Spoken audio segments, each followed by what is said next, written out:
In December 2010, a Harrier lifted off from RAF Cottesmore for the last time. It did not go into storage. It went to auction.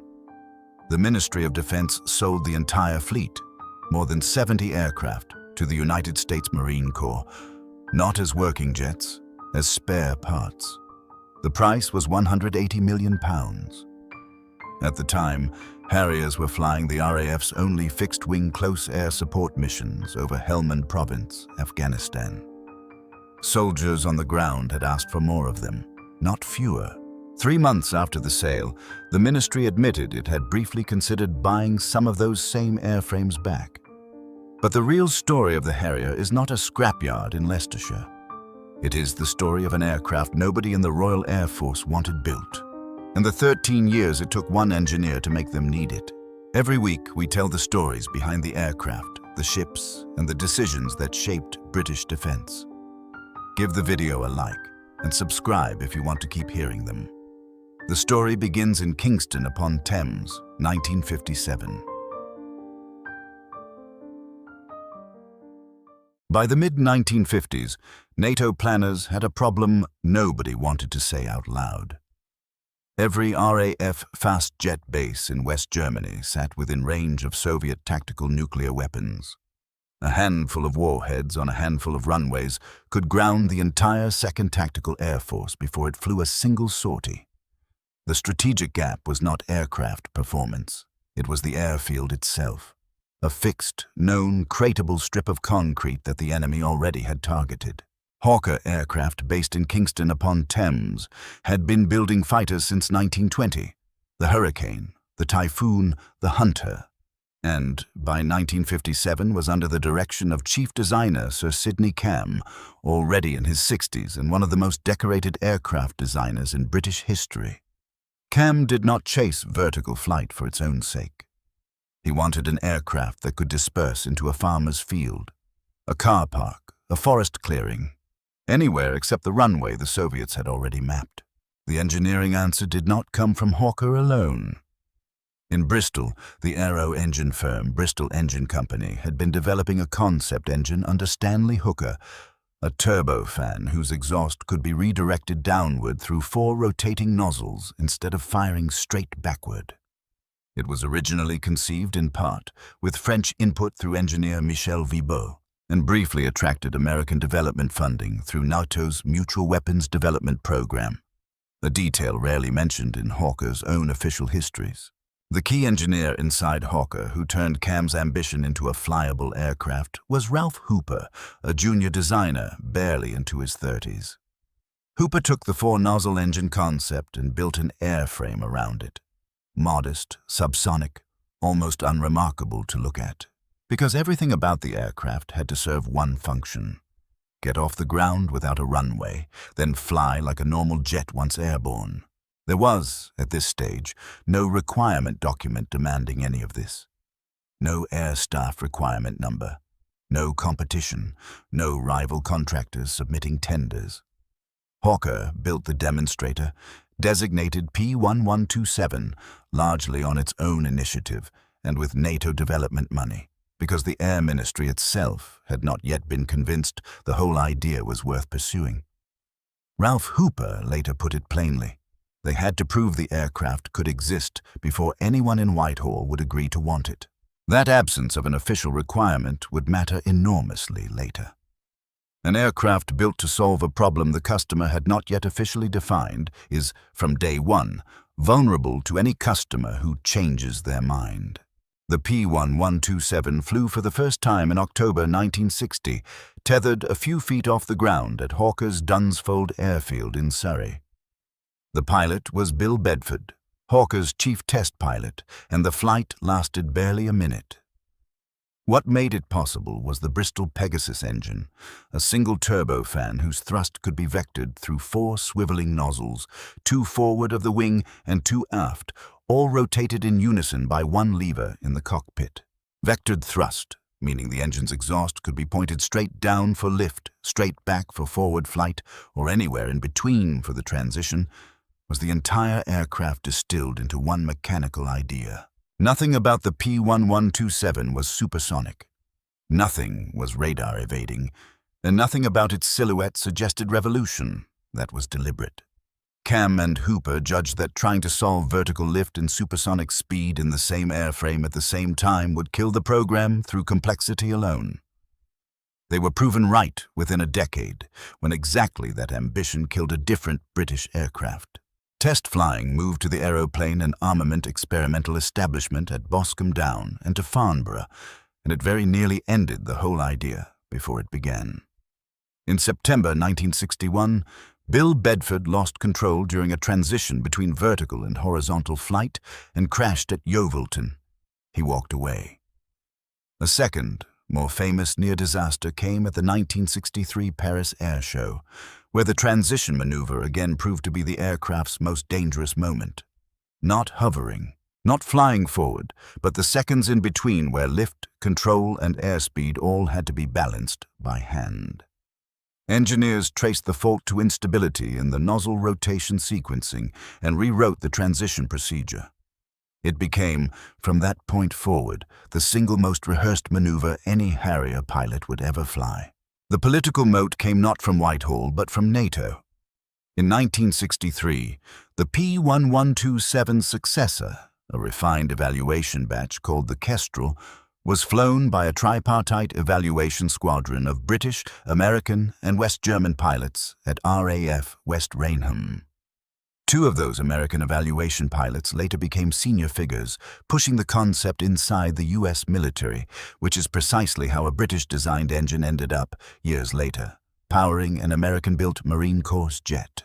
Regional employment mattered too. By the mid-1960s, Kingston-upon-Trent and Bristol's Filton Works were both quietly tooling up on the assumption that an order, eventually, had to come.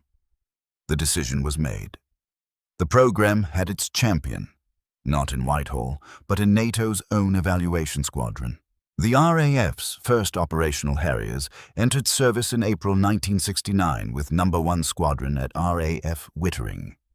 Within 3 years, the aircraft equipped No. 3 Squadron and No. 4 Squadron in Germany, and No. 20 Squadron as the operational conversion unit. Wittering itself, in rural Cambridgeshire, became the spiritual home of the type for the next 4 decades. By the mid-1970s, roughly 280 Harriers of various marks had been built across the RAF's GR-1/GR-3 attack variants and the Royal Navy's Sea Harrier FRS-1, with export orders to the United States Marine Corps as the AV-8A, to Spain as the Matador, and, through license-built American production with McDonnell Douglas, onward into the AV-8B Harrier II family. It became, briefly, one of the few British combat aircraft of the Cold War era genuinely wanted by an American service. Its defining moment came in April 1982 in the South Atlantic. When Argentina invaded the Falkland Islands, the Royal Navy had no fixed-wing carrier fleet capable of contesting the airspace in the conventional sense. No runway existed on the islands, and the nearest useful strip was thousands of miles away on ascension. The Sea Harrier, embarked aboard HMS Hermes and HMS Invincible, was the only fighter Britain could physically get to the fight. Over 10 weeks, 28 Sea Harriers, later reinforced by RAF GR-3s flown out to the task force, flew more than 2,000 combat sorties.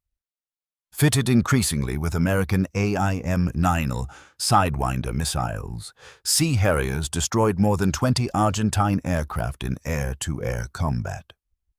Not one Sea Harrier was lost to enemy aircraft in air combat. Losses that did occur came from ground fire and accidents, not dogfighting. The aircraft that Whitehall had never fully trusted had just won Britain's only major air campaign since Korea. The contractor picture at this point told its own story of dependency. British Aerospace, formed in 1977 from the nationalization and merger of Hawker Siddeley and BAE, ran Harrier production through Kingston and Dunsfold, with major structural subcontracting through Brew in East Yorkshire, towns whose engineering employment had become quietly tied to a niche aircraft most of the public had barely heard of before 1982. The Cold War role Less dramatic than the Falklands, but arguably more important strategically, was RAF Germany's dispersal concept. Harrier squadrons at Gütersloh trained continuously to scatter from their main base into forest clearings and motorway laybys across West Germany within minutes of a Warsaw Pact strike warning. Precisely the dispersal capability Sidney Cam had first imagined in 1957. NATO planners regarded the Harrier's very unpredictability of location as a deterrent value that no faster, more conventional jet could match. Trouble, when it came, arrived through the aircraft that was meant to replace it, not the Harrier itself. RAF Harrier.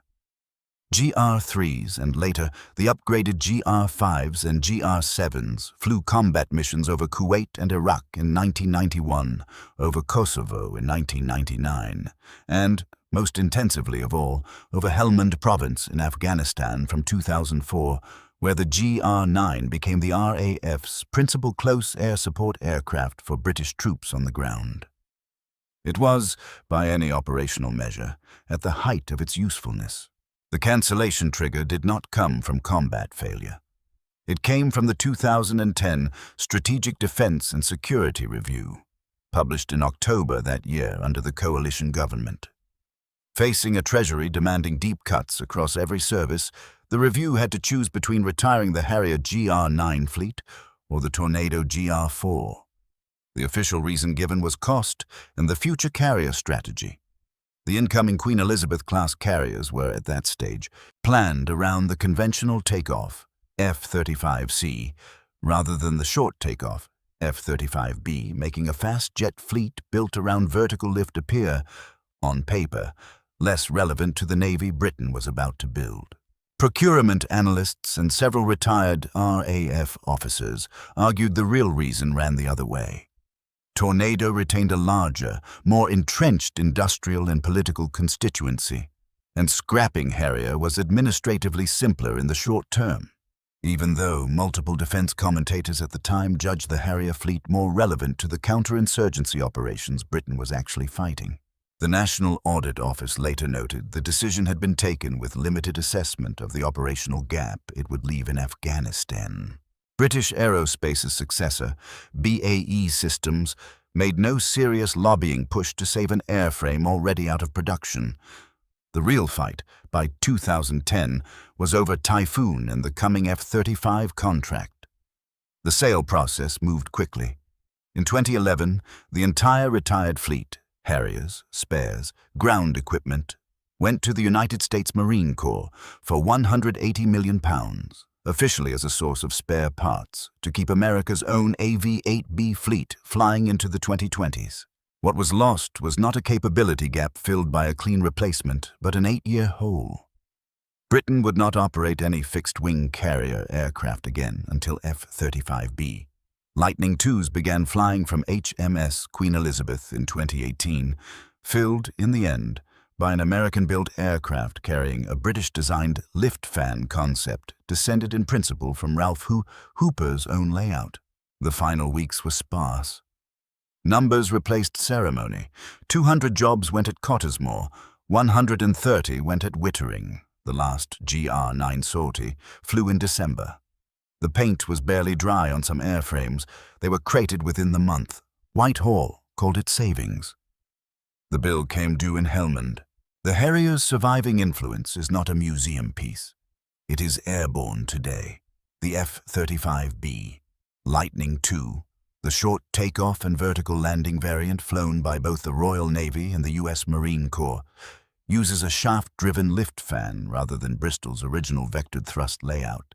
But the entire operational concept it fulfills, launching from a deck or a forward strip without a full runway, is the concept Sidney Cam and Ralph Hooper argued for in 1957. Every VTOL fast jet flying anywhere in the world today traces its lineage through Kingston upon Thames. The human footnote belongs to Ralph Hooper himself. The junior designer who built the P-1127 around Bristol's engine went on to become Hawker Siddeley's chief designer and lived to see his original concept validated twice over, first by the Falklands victory in 1982, and again decades later when Lockheed Martin engineers, designing the F-35B, consulted historical Harrier data during development. He died in 2016, having spent his entire career at the same Kingston design office where he began it. The honest verdict, according to most procurement historians, is that the Harrier succeeded despite Whitehall, not because of it. It survived a ministry that never wrote it an official requirement at birth, a supersonic rival program that consumed development funding through the early 1960s, and a 2010 review that judged it, by most independent assessments, the wrong aircraft to scrap. Defense analysts have been consistent since 2010. Britain retired a proven close support aircraft mid-campaign and spent the best part of a decade rebuilding the capability from a different starting point. If you found this history valuable, give the video a like. It's the single best signal you can send this channel. And if you want more stories about the aircraft, ships, and decisions that shaped British military power, subscribe to UK Defence Archive. We'll see you in the next one. Today, at the Fleet Air Arm Museum in Yeovilton, a Sea Harrier sits with its nozzles rotated fully downward, frozen in the hover position it once held over the South Atlantic. The exact attitude, the exact angle in which it once climbed vertically off a pitching carrier deck to meet an incoming Argentine strike.